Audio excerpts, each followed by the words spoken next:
राधे राधे मित्रों, कुंडली कैसे देखें ये हमने चैप्टर शुरू किए थे। आज हम लोग 17 एंड कर चुके हैं और चैप्टर 18 पे पहुंच गए। इसमें मारक ग्रहों को कैसे कारगर ग्रह बनाए जाएं इस पे बात करेंगे, इसी पे चर्चा करेंगे हम।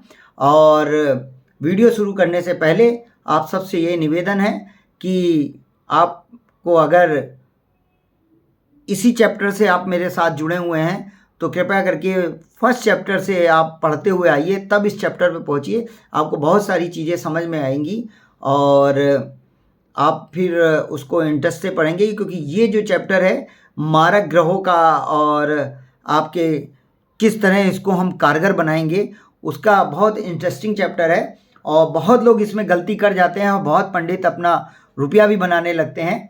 और इसमें क्योंकि नगों का जो रिकमेंड किया जाता है वही एक गाड़ी कमाई होती है उनकी, कि अगर रिकमेंड अगर नग का नहीं करेंगे और जबकि उन्हें पता है कि वो मारक स्थिति में बैठा हुआ है या 6 8 12 के उसमें बैठा हुआ है और फिर भी वो रिकमेंड कर देते हैं, अगर नहीं करेंगे तो उनका जो आपसे बात करने का है वो वहीं पे छोटे से टॉपिक में एक कंसल्टेंसी के हिसाब से ख़त्म हो जाएगा और थोड़ी सी बात पे वो आप तक वहीं पहुंच जाएंगे, उनका कमाई का जरिया रुक जाएगा। तो वो आपको नग धारण करवाते हैं और पता भी है कि आगे चल के आपको परेशानी होगी, आप फिर उन्हीं के पास जाओगे और फिर वही गलती करोगे। इसीलिए मैंने कुंडली का चैप्टर, देखिए कुंडली क्या है।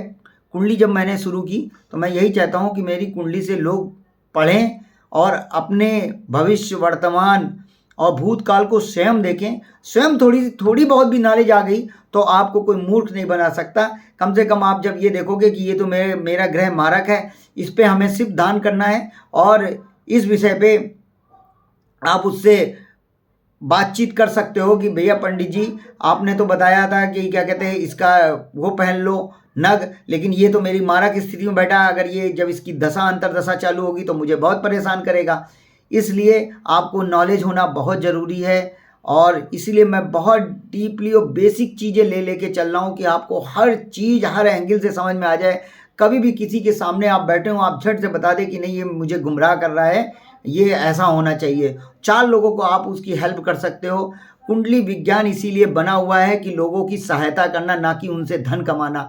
किसी की परेशानियों को हम हल करें, ना कि और उसकी परेशानी बढ़ाएं। मारक ग्रह के भी हम उसको नक बेच के अपना जेब भर रहे हैं और वो परेशान हो रहे हैं, तो ऐसा नहीं होना चाहिए।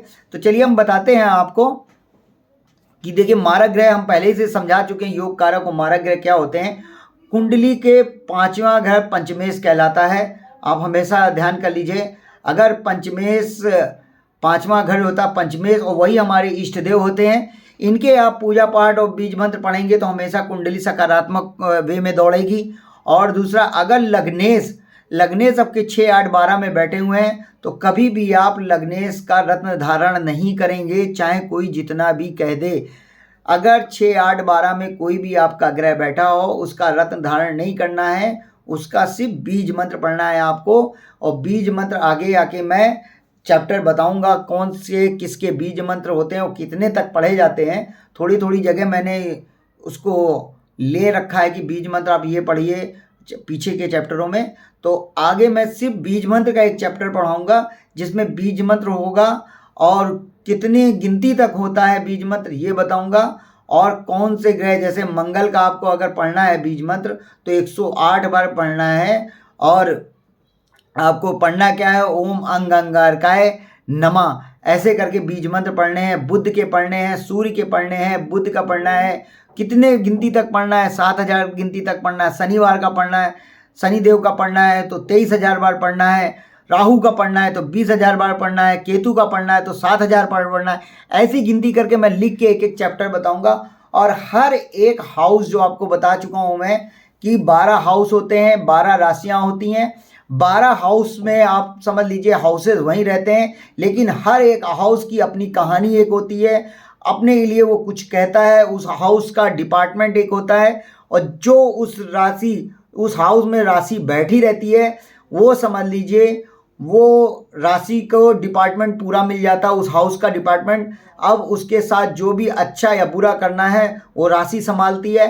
इसीलिए योग कारक निकाले जाते हैं, इसीलिए मारक ग्रह निकाले जाते हैं। आप उससे समझ सकते हैं उस हाउस से कि ये हमारा ग्रह यहाँ पे बैठा हुआ अगर धन लाभ में बैठा हुआ है और धन लाभ की राशि हमारी योग कारक नहीं है, मारक स्थिति में है, तो आप समझ लीजिए हमारे धन का जो भी है धन का अभाव रहेगा, धन में नुकसान होगा।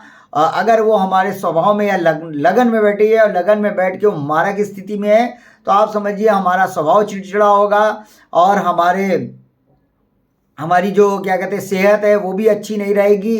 दूसरे हाउस में जाएगा वो भी धन का है और आपका कुटुंब का है, वाणी का है, तो आप समझ लीजिए अगर वो मारक है दूसरा हाउस में बैठी हुई राशि तो आपका पहले तो परिवार से नाता तोड़ेगा, दूसरा आपकी वाणी उग्र हो जाएगी और वो बड़े भाई बहनों का भी है तो आपका बड़े भाई बहनों से भी नाता रिश्ता छूटेगा और साथ में कुटुंब तो आपका छूट ही जाएगा। इसलिए ये सब हर एक हाउस कुछ ना कुछ कहता है तो उनको ध्यान में रख के ही हमको आगे बढ़ना है। और कुंडली चैप्टर को आप लोगों ने जितना सराहा मैं उसके लिए आप लोगों का शुक्रगुजार हूँ। इसी तरह आगे बढ़िए, लेकिन हमको मैसेज जरूर करिए, मुझे पता लगे कि हाँ आप पढ़ रहे हो और जो क्लास क्वेश्चन आप करोगे तो मुझे बहुत अच्छा लगेगा, क्योंकि इससे मुझे पता चलेगा कि आप कुछ सीख रहे हो और कहीं जो गलती हो रही है उसको मैं सुधार सकता हूँ। क्योंकि अभी मेरे पास व्यूवर्स भी कम है, मैं आपको काफ़ी समय दे सकता हूँ और बैठ के और आपको बता सकता हूँ कि नहीं आप यहाँ पे गलत हो। आप अपने इष्ट देव निकालिए, आप अपने लग्नेश निकालिए, आप करिए त्रिकोण की राशि क्या है, योग कारक कौन ग्रह होते हैं, मारक कौन होते हैं, अपनी लेख कुंडली बैठिए उसकी प्रैक्टिस करिए, 100% आपको आएगा। और आपके आने से कम आप अपने लिए तो सीखोगे, साथ में दूसरों को भी सिखा सकते हो, लोगों से बचा सकते हो, थोड़ा बहुत बताओगे आप तो आपको भी प्रैक्टिस बनेगी। और ये समझ लीजिए कि आपने अगर कुंडली के लग्नेश और इष्ट देव के बीज मंत्र आपने पढ़ लिए तो अपने आप पूरी कुंडली सकारात्मक वे में चलने लगती है, आपको कोई कष्ट नहीं होगा, ये मेरा दावा है। क्योंकि बीज मंत्र एक ऐसा मंत्र है जिसको आप जब अपने जीवा से, वैसे तो लोग करवाते हैं लेकिन जो अपने आप स्वयं करेंगे, आप स्वयं करने पर आपको 100% रिजल्ट मिलेगा। दूसरों करवाने से बीज मंत्र करवाइए दूसरों से, लेकिन आपका वो 25% आपको रिजल्ट मिलेगा। अपना स्वयं करने से क्या होता है कि आपकी जीवा से जो शब्द निकलते हैं उसका वाइब्रेशन आपके पूरे शरीर में पड़ता है, ब्रह्मांड तक जाता है, जिससे आपका ऑरा होता है वो मजबूत होता है और आपके ग्रह सब सकारात्मक दौड़ने लगते हैं। इसलिए जब भी आप कभी भी कुछ पूजा पाठ करिए या बीज मंत्रों का सहारा लेते हैं तो हमेशा स्वयं करिए। इसीलिए मैं ये कुंडली पढ़ा रहा हूँ कि आप स्वयं सब कुछ देखें और स्वयं को जाने पहचाने, क्या मेरा भूत है, क्या मेरा भविष्य है, क्या मेरा वर्तमान है, कौन सी दशा चलने वाली है, कौन सी अंतर्दशा है, कौन सी दशा में मेरा आगे अच्छा होना है, कौन सी दशा में मेरा खराब होना है। जिससे खराब होना है तो मैंने उसके बीज मंत्र शुरू कर दिए, पूजा पाठ शुरू कर दिए। जब आप पूजा पाठ किसी देव की करते हैं वो आपके जीवन में सकारात्मक ही रिजल्ट देंगे, ये बात हमेशा ध्यान रखिए। तो आप लोग ध्यान से कुंडली देखिए और मैं बार बार कह रहा हूँ कि कभी भी आप कुंडली किसी को दिखाते हैं जिसमें 6, 8, 12 हमारे नेगेटिव घर हैं, उसमें बैठे ग्रह का कभी भी रत्न धारण मत कीजिएगा। बहुत लोग परेशान होकर मेरे पास आए हुए हैं और उनको जब मैंने देखा, उनसे बोला मैंने खुद कि आपको इस जगह पे ये आपको दिक्कत आई होगी, ये दिक्कत आई होगी, उन्होंने बताया जी गुरुजी यही दिक्कत आई है। क्योंकि उनकी जब दशा चली है 6, 8, 12 में बैठे ग्रह की जब दशा अंतरदशा प्रत्यंतर दशा चलेगी तब वो परेशानी उस घर से करेगा ही करेगा।